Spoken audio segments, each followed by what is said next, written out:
चलो आ गए सब लोग। चलो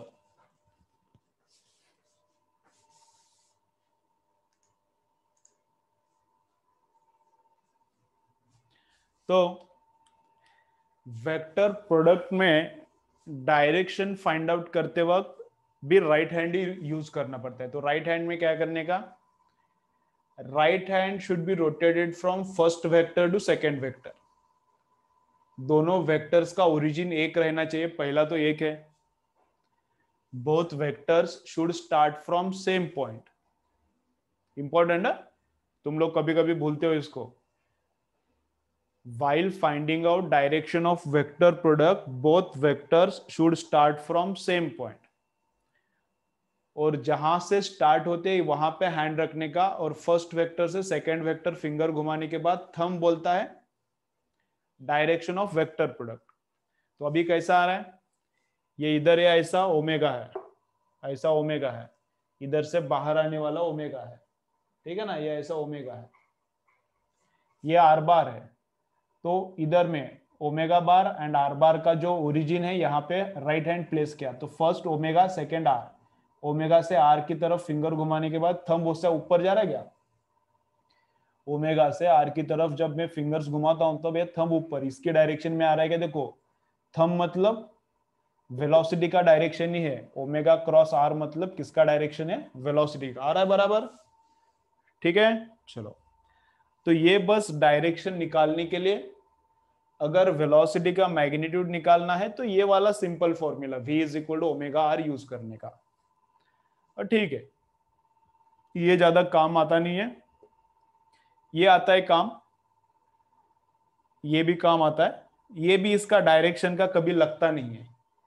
ये डायरेक्शन का फॉर्मूला मोस्टली लगता नहीं है, लेकिन याद रखने का वेलोसिटी, लेकिन फिर भी याद रखो वेलोसिटी कैसा है, टेंजेंशियल है, एंड ओमेगा कैसा है, वही राइट हैंड से निकालने का। ऐसा इधर घूम रहा है तो इधर फिंगर्स तो ओमेगा ऐसा, ऐसा घूम रहा है तो इधर फिंगर्स ओमेगा अंदर जाने वाला, ठीक है।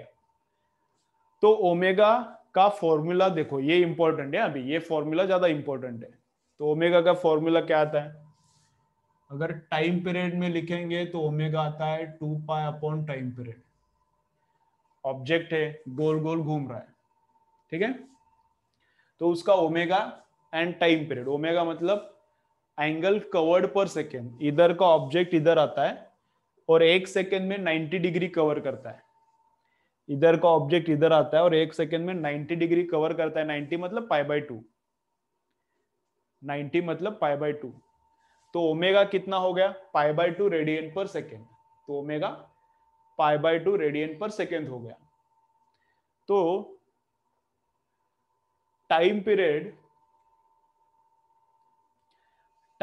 एंड ओमेगा का रिलेशन क्या रहता है, तो टाइम पीरियड एंड ओमेगा का रिलेशन क्या रहता है, ऐसा रहता है। तो टाइम पीरियड कौन है, time required for one complete revolution. इधर ऑब्जेक्ट है, उसको फुल सर्कल मार के वापस इधर आने को, इधर ऑब्जेक्ट है, इसको फुल सर्कल मार के इधर वापस आने को कितना टाइम लगता है, दैट इज टाइम पीरियड, ठीक है, ओके। देन फ्रीक्वेंसी में रिलेशन क्या है, देखो कोई अगर बेड पे बैठ के लेक्चर सुन रहा है तो उठो फट, अगर कोई बेड पे बैठ के लेक्चर सुन रहा है तो फट से उठो उधर से और टेबल चेयर लेके बैठो। डेली में बोलते जाऊंगा ये, अगर बेड पे बैठे हो लेक्चर सुनते वक्त तो उधर मत बैठो, उठो टेबल चेयर पे बैठो या फिर नीचे बैठो, ठीक है, ओके। चलो वापस इधर। तो फ्रीक्वेंसी के टर्म्स में ओमेगा को लिख सकते हैं क्या, लिख सकते हैं, कैसा आता है फिर, टाइम जब ऊपर जाता है तो फ्रीक्वेंसी बनता है 2πm। ओमेगा को इधर भी लिखा ना, omega is v divided by R, omega is v divided by R. तो ऐसा ऐसा फॉर्मूला आता है ओमेगा का, ठीक है। और कुछ है क्या रिलेशन, तो ओमेगा को ऐसा भी लिख सकते हैं हम लोग 2 पाई इंटू रिवॉल्यूशन पर सेकेंड। ओमेगा को हम लोग ऐसा भी लिख सकते हैं 2 पाई इंटू रिवॉल्यूशन पर सेकेंड। अभी रिवॉल्यूशन पर सेकेंड मतलब ही रहता है फ्रीक्वेंसी, रिवॉल्यूशन पर सेकेंड मतलब ही क्या रहता है, फ्रीक्वेंसी रहता है, ठीक है, ओके। तो ये ओमेगा का डिफरेंट डिफरेंट फॉर्मूला है। आरपीएम एंड आरपीएम का रिलेशन क्या है? आरपीएम एंड आरपीएस का रिलेशन क्या है? तो revolutions per minute is equal to 60 into revolutions per second. Revolutions per minute is equal to 60 into revolutions per second. ठीक है, ओके. चाहिए तो इसका एक स्क्रीनशॉट ले लो. इसमें अगर कुछ अनक्लियर है तो मुझे कमेंट करके बोलो, ये थोड़ा ज्यादा एक्सप्लेन करो, ऐसा वैसा जो चाहिए बोलो मुझे.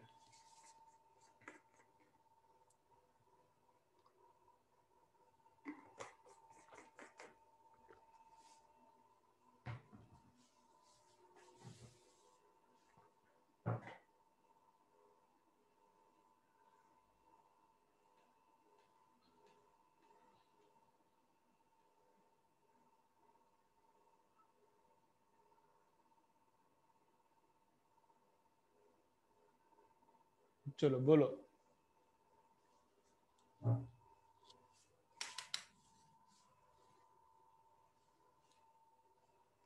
ऑल क्लियर है? ठीक है.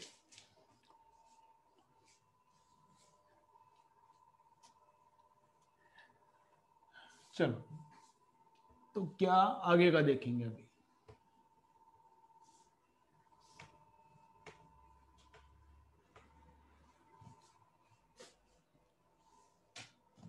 तो नेक्स्ट है acceleration, centrifugal force, centripetal force, ये सब है. तो फर्स्ट देखेंगे यूसीएम क्या है, देन एक्सेलरेशन टोटल क्या क्या रहता है,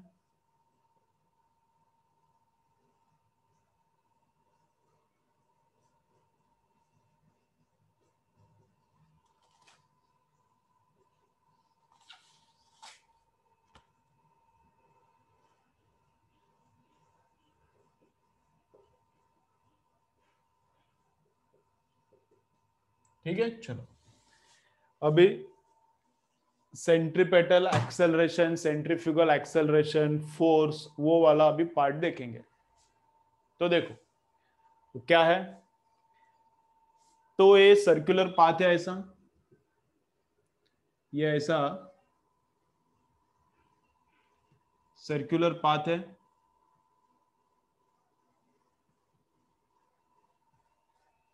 ऐसा सर्कुलर पाथ है. इधर समझो ऑब्जेक्ट इधर है, ऑब्जेक्ट इधर है. ठीक है, ओके. तो ऑब्जेक्ट इस डायरेक्शन में रोटेट कर रहा है, ऑब्जेक्ट इस डायरेक्शन में रोटेट कर रहा है. ओके. तो अगर वेलोसिटी यूनिफॉर्म नहीं है तो उसको बोलते हैं नॉन यूनिफॉर्म सर्कुलर मोशन.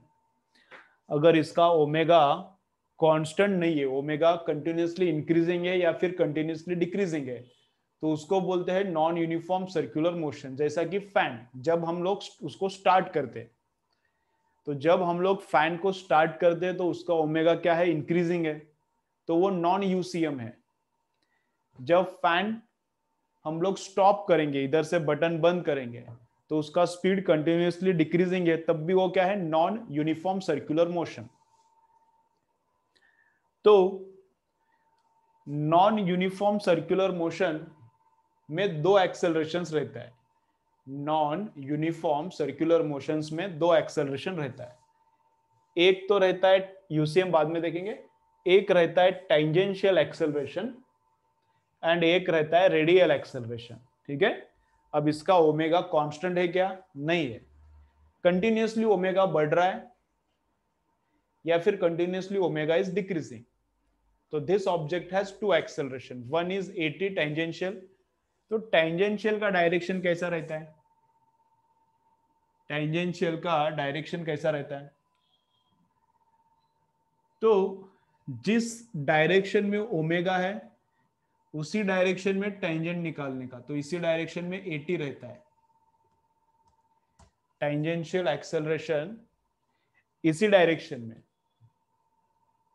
क्यों इसी डायरेक्शन में? अगर वेलोसिटी बढ़ रहा है, if omega is increasing, if omega is increasing, if omega is increasing, then direction of acceleration and direction of velocity, velocity भी ऐसा ही रहता है ना टेंजेंशियल, ओमेगा इधर है लेकिन वेलोसिटी बोल रहा हूं मैं, एंगुलर वेलोसिटी नहीं, वेलोसिटी ओमेगा ऐसा है, वेलोसिटी भी इधर रहता है ना टेंजेंशियल, तो वेलोसिटी का डायरेक्शन और एटी का डायरेक्शन सेम रहता है when velocity is increasing.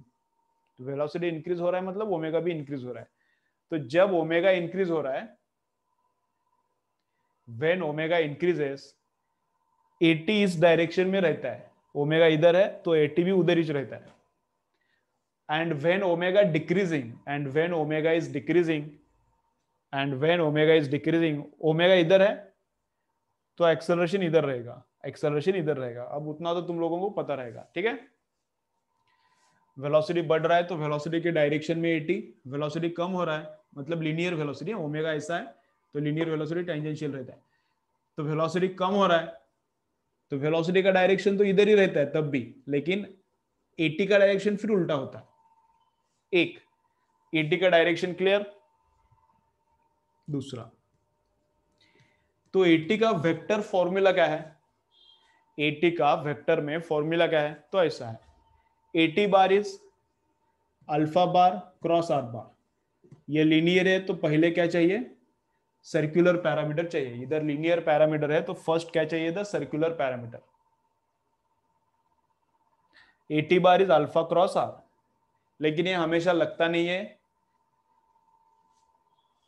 Alpha and R का, अल्फा एंड आर इनके बीच में एंगल रहता है 90, तो 80 का फॉर्मूला आता है एकदम सा सिंपल आता है अल्फा आर।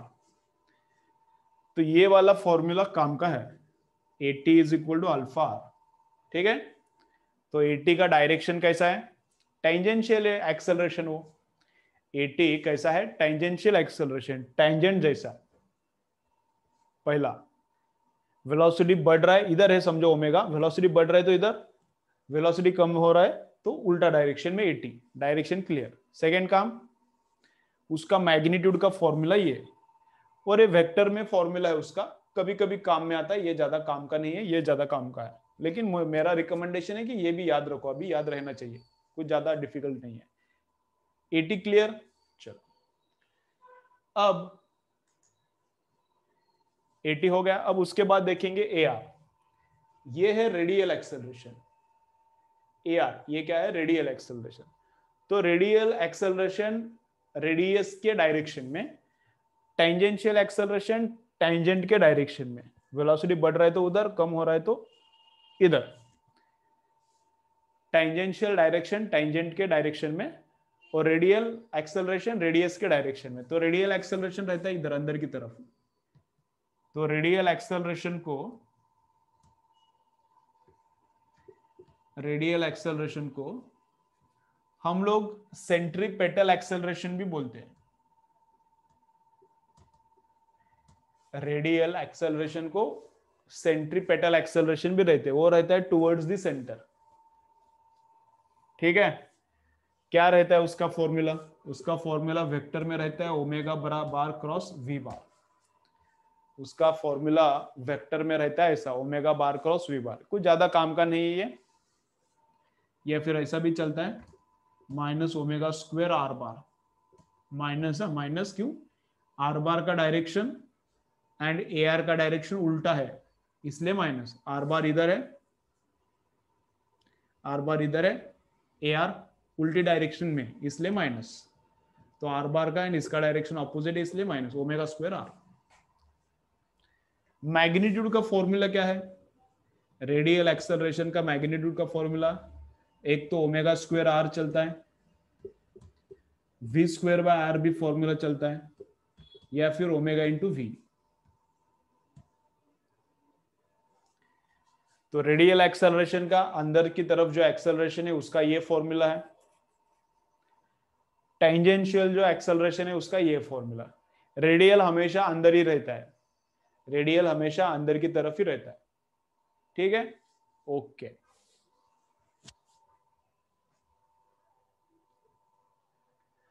तो समझो अगर टोटल है, हाँ, ए आर कब रहता है, रेडियल एक्सेलरेशन कब रहता है, यूसीएम में और नॉन यूसीएम में, यूनिफॉर्म सर्कुलर मोशन मतलब omega constant. And non UCM मतलब ओमेगा कांस्टेंट नहीं है। तो ये रेडियल एक्सेलरेशन यूसीएम में भी प्रेजेंट है एंड नॉन यूसीएम में भी प्रेजेंट रहता है, हमेशा प्रेजेंट है, ऑलवेज। रेडियल एक्सेलरेशन यूनिफॉर्म है ओमेगा तब भी प्रेजेंट रहता है, ओमेगा यूनिफॉर्म नहीं तब भी प्रेजेंट रहता है। लेकिन 80 यूसीएम में, चलो बोलो एक तुम लोग आंसर बोलो, टेंजेंशियल एक्सेलरेशन यूसीएम में क्या रहता है, प्रेजेंट या नॉट प्रेजेंट? चलो बोलो, एक आंसर बोलो, कमेंट करो, अभी बहुत टाइम हो गया, तुम्हारे से आंसर लिया ही नहीं। टेंजेंशियल एक्सेलरेशन यूसीएम में क्या है, प्रेजेंट है या फिर not present?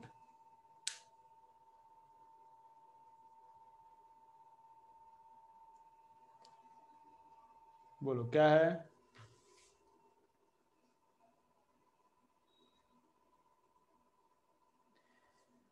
Tangential acceleration, very good, सबको आ रहा है, अच्छा है। तो इसका मतलब क्या है, इसका मतलब क्या है, तुम्हारा पढ़ाई ऑलरेडी हुआ है।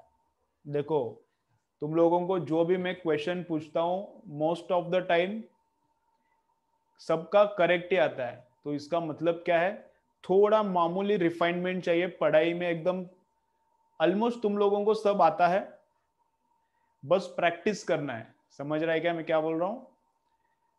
तुम लोगों को जो भी क्वेश्चन पूछता हूं ऑलमोस्ट हर एक का तुमको आंसर आता है, एक आध बार कभी कभी गलत होता है, वो कुछ नहीं।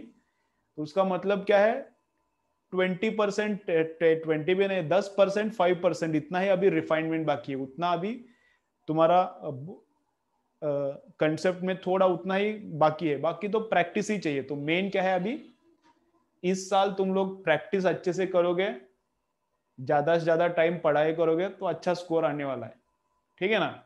चलो तो पढ़ाई करो, पक्का 600 क्रॉस होगा। एक बच्चा तो मुझे 640 के ऊपर चाहिए, तुम लोगों में से एक तो स्टूडेंट का कितना 640 के ऊपर एक तो अभी बच्चा जाना चाहिए नेक्स्ट टाइम, बच्चा बच्ची जो भी है, ठीक है? तो उस हिसाब से पढ़ाई करो, और 600 के ऊपर 3 चाहिए, 3। तो फिजिक्स में कितना 140 लगता है, उसके लिए फिजिक्स में 140 150 लगता है। ओके चलो चलो, और मैं जब बोलता हूं तो आता है, कोई टेंशन नहीं। मैं जब बोलूंगा ना तो होता ही है, क्यों? क्योंकि मेरा ये क्या टंग ब्लैक है, ब्लैक, मेरा टंग क्या है, ब्लैक है, तो मैं बोलता हूं तो सच होता है। तो अभी बोल रहा हूं तो तुम लोग रिजल्ट के बाद देखो सच होता है, लेकिन तुम लोग पढ़ाई करो, तुम लोग पढ़ाई करो, ठीक है? तो देखो इधर क्या है, अभी देखो, तो इधर क्या है देखो, अभी यूसीएम में है, मजाक नहीं कर रहा, मैं सही में बोल रहा हूं, मेरा टंग ब्लैक है। तो यूसीएम में देखो, यूसीएम में क्या है, यूसीएम में टेंजेंशियल प्रेजेंट नहीं होता। यूसीएम में क्यों टेंजेंशियल प्रेजेंट है, मतलब क्या है, टेंजेंशियल है मतलब अल्फा है, टेंजेंशियल प्रेजेंट है मतलब अल्फा प्रेजेंट है, अल्फा प्रेजेंट है मतलब ओमेगा बढ़ रहा है, समझ रहा है ना, या फिर कम हो रहा है। 80 प्रेजेंट है मतलब अल्फा है, अल्फा है मतलब ओमेगा बढ़ रहा है या तो कम हो रहा है। तो वो किधर होता है, नॉन यूसीएम में। तो नॉन यूसीएम में अल्फा भी है इसलिए 80 भी है, नॉन यूसीएम में अल्फा भी है इसलिए 80 भी है। यूसीएम में ओमेगा कांस्टेंट है तो अल्फा किधर, ओमेगा कांस्टेंट है मतलब अल्फा जीरो, अल्फा जीरो मतलब 80 भी नहीं है, ठीक है? ओके,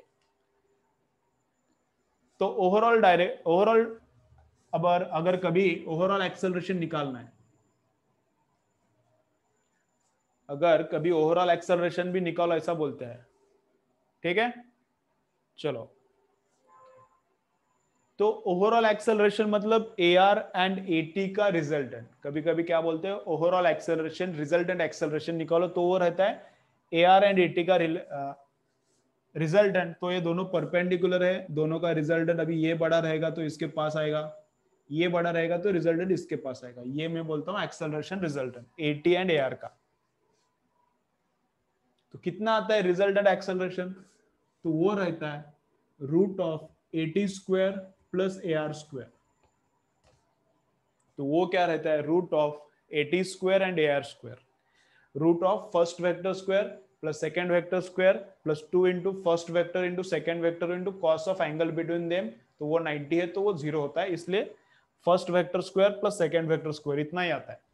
तो फुल एक्सेलरेशन टोटल निकालो, बोला रिजल्टेंट एक्सेलरेशन, तो ये फॉर्मूला AT एंड AR निकालना चाहिए। AT किधर से निकालने का, ये फॉर्मूला, AR किधर से निकालने का, तो ये फॉर्मूला। AR का डायरेक्शन ये कभी लगता नहीं है, ये फॉर्मूला ये भी लगता नहीं कभी। AR का डायरेक्शन रेडियल है, उसको सेंट्रीपेटल एक्सेलरेशन भी बोलते हैं। AT का डायरेक्शन टेंजेंशियल है, वेलोसिटी बढ़ रहा है तो वेलोसिटी की डायरेक्शन में, वेलोसिटी कम हो रहा है तो उल्टा।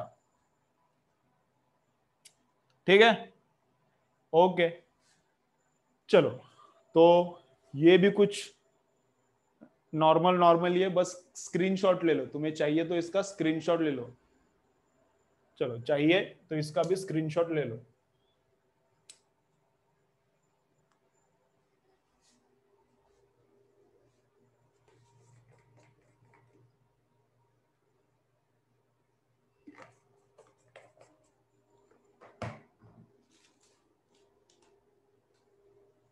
ठीक है,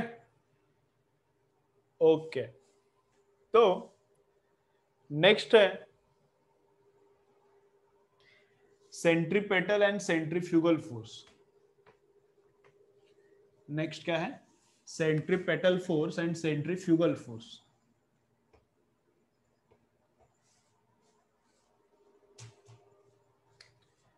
तो वापस क्या है, देखो ऑब्जेक्ट इधर है, कि अभी इधर लेता हूं, नहीं तो वह हमेशा उधर ही क्यों ले रहा हूं ऐसा बोलोगे तुम लोग। तो ऑब्जेक्ट इधर लिया और ऑब्जेक्ट ऐसा गोल गोल गोल गोल घूम रहा है, ठीक है, ओके। अगर मैं ऑब्जेक्ट पे नहीं हूं, अगर मैं इधर हूं, ठीक है, मैं अर्थ पे हूं, तो मुझे कुछ एक्सेलरेशन नहीं है, एक्चुअली है, अर्थ भी गोल घूम रहा है, तो अर्थ को भी सर्कुलर मोशन है, अर्थ भी, अर्थ इटसेल्फ सन के अराउंड घूम रहा है, तो अर्थ को भी एक्सेलरेशन है। लेकिन हम लोग क्या एज्यूम करते हैं, अर्थ पे अगर मैं हूं तो मुझे एक्सेलरेशन नहीं है, मैं नॉन इनर्शियल फ्रेम में हूं, सॉरी नॉन इनर्शियल क्या, हाँ मैं इनर्शियल फ्रेम में हूं ऐसा बोलते हैं ना। तो क्या बोलते हैं, मैं इनर्शियल फ्रेम में हूं, मेरी फ्रेम को एक्सेलरेशन नहीं है अगर मैं अर्थ पे हूं तो। एक बार थोड़ा मुझे कंफ्यूजन हो रहा है, बताओ एक बार, इनर्शियल फ्रेम मतलब एक्सेलरेशन कितना, 0 ना। इनर्शियल फ्रेम मतलब एक्सेलरेशन कितना फ्रेम का, एक बार बताओ, थोड़ा मुझे थोड़ा ये हो रहा है। इनर्शियल मतलब एक्सेलरेशन 0 ना, नॉन इनर्शियल मतलब एक्सेलरेशन है। ठीक है चलो, ओके ओके चलो। तो मैं अर्थ पे हूं, ठीक है, समझा, मैं अर्थ पे हूं, तो मैं कौन सी फ्रेम में हूं, इनर्शियल में हूं, ठीक है, ऐसा हम लोग एज्यूम करते हैं। एक्चुअली तो मैं नॉन इनर्शियल में हूं, एक्चुअली वर्ल्ड में इनर्शियल फ्रेम एग्जिस्ट ही नहीं करता, लेकिन अर्थ को हम लोग इनर्शियल फ्रेम एज्यूम करते हैं, तो मैं इनर्शियल में हूं। तो देखो अभी एकदम इंटरेस्टिंग है ये कंसेप्ट, शायद तुम लोगों को इतना अच्छे से पता नहीं होगा, तो ये देखो जरा, थोड़ा इधर प्रॉब्लम रहता है इस कंसेप्ट में भी। तो मैं हूं इनर्शियल फ्रेम में और ये ऑब्जेक्ट गोल गोल गोल घूम रहा है, तो मुझे क्या दिखता है, I can observe only real force if I am in inertial frame.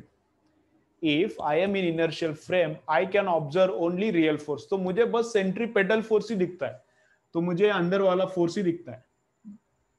इसके ऊपर एक अंदर के डायरेक्शन में फोर्स रहेगा ही, without that force circular motion is not possible. तो उसके ऊपर एक अंदर का फोर्स है, वो मुझे दिखेगा, वो मैं देख सकूंगा, क्यों, क्योंकि मैं इनर्शियल में हूं। तो observer who is in inertial frame can see only real force. समझा क्या, सेंटेंस थोड़ा अलग है ये। Observer who is in inertial frame can see only real forces. अभी इसको तो एक्सेलरेशन है, इसको, ये ऑब्जेक्ट को एक्सेलरेशन है, मतलब ऑब्जेक्ट को एक्सेलरेशन है, तो इधर सूडो फोर्स रहेगा ही ऐसा नहीं है, ऑब्जर्वर पे डिपेंड करता है। मैं इनर्शियल फ्रेम में हूं तो मुझे रियल ही दिखेगा, मैं इनर्शियल में हूं, मैं इधर हूं, तो मुझे बस क्या दिखेगा, सेंट्रीपेटल ही दिखेगा। कितना रहता है सेंट्रीपेटल का, मैग्नीट्यूड, सेंट्रीपेटल फोर्स का मैग्नीट्यूड रहता है M V square by R. V square by R, V square by R वो रेडियल एक्सेलरेशन था ना, सेंट्रीपेटल एक्सेलरेशन, तो उसको ही मास से multiply, mass into acceleration is force, mass into centripetal acceleration is force, या फिर एम ओमेगा स्क्वायर आर, या फिर एम ओमेगा इंटू वी। ठीक है, समझो। अभी देखो, अभी थोड़ा मैं चेंज करके बताता हूं। If I am sitting on the object and I am revolving with the object, मेरा मास 0 है ऐसा कंसिडर करने का, नहीं तो इसका स्पीड वगैरह चेंज हो जाएगा। Object is revolving around this centre and I am also sitting on this object. तो अब ऑब्जेक्ट के साथ ऑब्जर्वर, मैं ऑब्जर्वर हूं, ऑब्जेक्ट के साथ ऑब्जर्वर इज ऑल्सो मूविंग, तो observer is non inertial frame. अब क्या हुआ, when I am sitting on the object, I am also in non-inertial frame.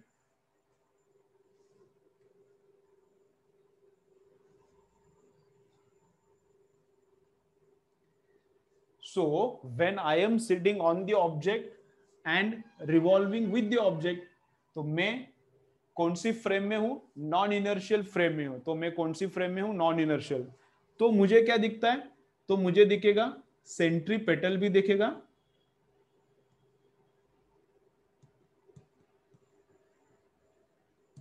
तो मुझे सेंट्रीपेटल भी दिखेगा प्लस सेंट्रीफ्यूगल भी दिखेगा। जब मैं इसके ऊपर हूं और इसके साथ रिवॉल्व कर रहा हूं, तो मुझे सेंट्रीपेटल भी दिखेगा और सेंट्रीफ्यूगल वो रहता है अवे फ्रॉम सेंटर, तो मुझे सेंट्रीपेटल भी और सेंट्रीफ्यूगल भी दिखेगा। समझ रहा है, ये क्लियर है क्या कंसेप्ट? इसका एक सेंटेंस लिखने का क्या बोलो, ये अभी क्लियर हो गया क्या? किसको सेंट्रीफ्यूगल दिखेगा मतलब सुडो, और किसको नहीं दिखेगा? कमेंट करो, ये कंसेप्ट क्लियर हो गया क्या?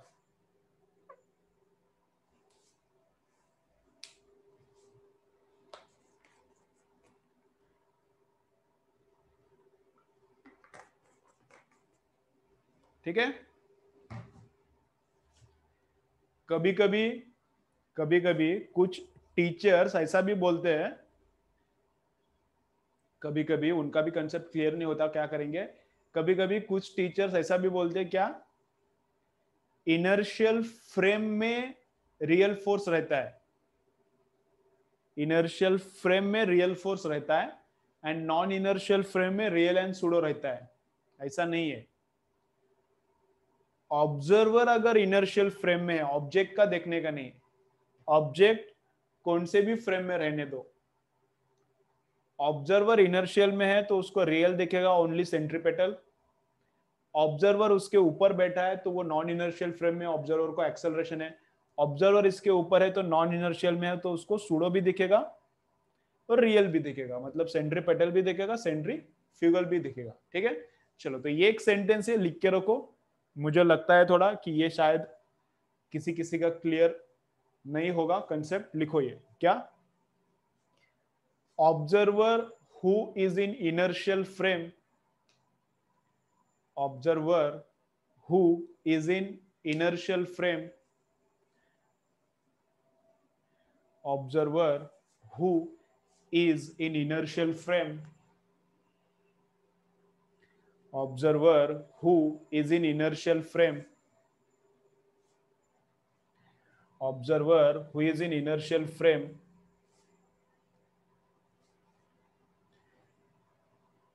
can observe only real forces, observer who is in inertial frame can observe only real forces।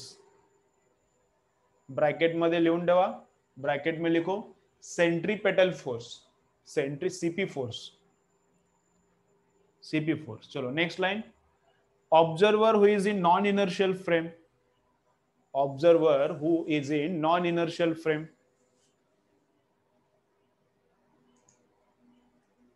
Observer who is in non inertial frame, observer who is in non-inertial frame.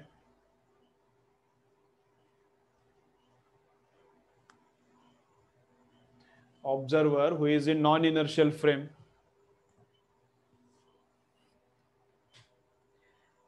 Can observe real as well as pseudo force. Can observe real as well as pseudo force. Can observe real as well as pseudo force. ठीक है, चलो centripetal clear, centrifugal clear. अब आगे जाएंगे.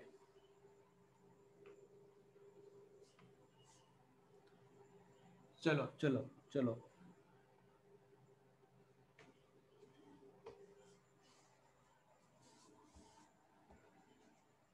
Okay चलो. तो 4 minutes break लेना है तो ब्रेक ले लो 4 मिनट्स. अब मुझे नहीं चाहिए, तुम्हारे लिए. बैंकिंग लेंगे ना अभी, इसके बाद बैंकिंग ही स्टार्ट करेंगे. इसके बाद बैंकिंग. तो 4 मिनट्स ब्रेक चाहिए क्या नहीं चाहिए?